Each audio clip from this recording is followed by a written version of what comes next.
Today we are going to talk about how to handle having been the target of a violent attack or assault. First of all, I am not a psychiatrist, psychologist or a medical doctor, so if you have been in that situation, it's good advice to seek professional help to better heal and recover from that attack.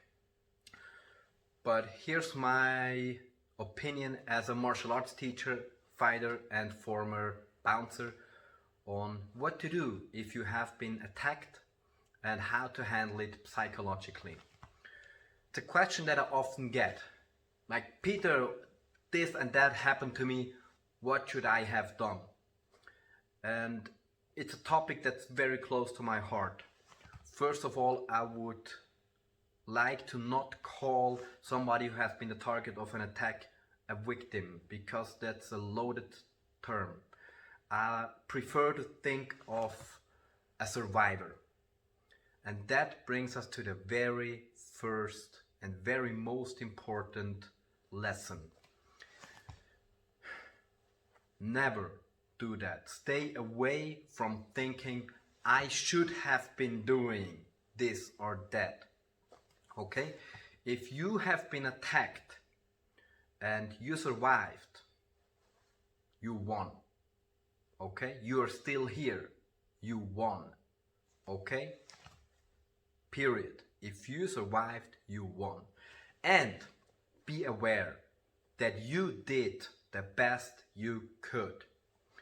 In hindsight, you might think that you could have been doing this or that, but if you could have done it, you would have done it. Okay? It's an absolute legit survival strategy to let an attack happen. However that attack looks, somebody might attack you with their fist or with some other body part. He might attack your face or whatever body part he attacks. If you are so scared by the attack that you feel you cannot fight back, that's a very valuable survival method. And when people tell you you should have been fighting back or whatever, it's mostly that they struggle themselves with the situation. They have no influence on and they cannot change the past, so they try to find a way. And we do that as well.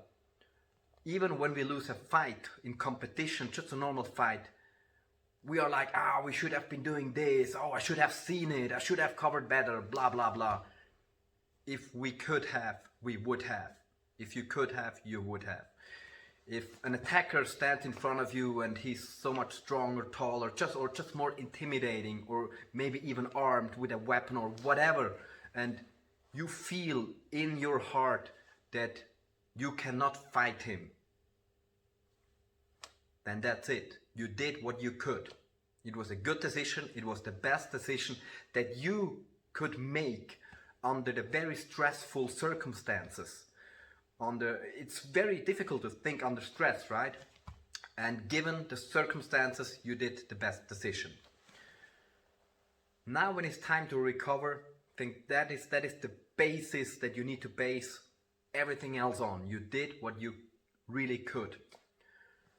And now you can try to recover and heal, get help from a doctor, get help from a psychiatrist, hopefully seek help from the police as well. If you have the strength to do so, please try to get them arrested. Please try to seek help from the law, even if you are aware that they will not be put in jail.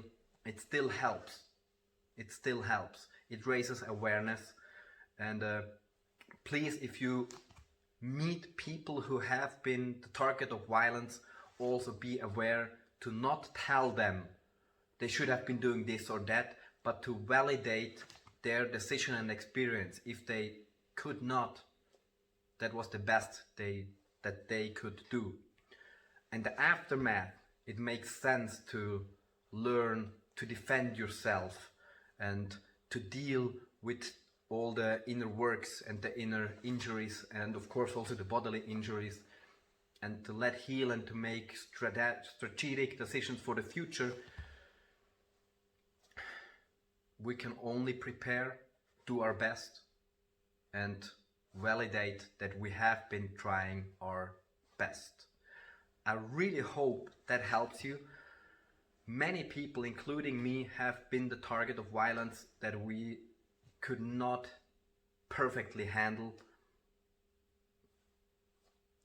We can try our best, we can heal, we can get up again. We are still standing, we are still strong, we are still here. We still keep on moving forward as good as we can. Hope that helped you, and hope to see you next time again.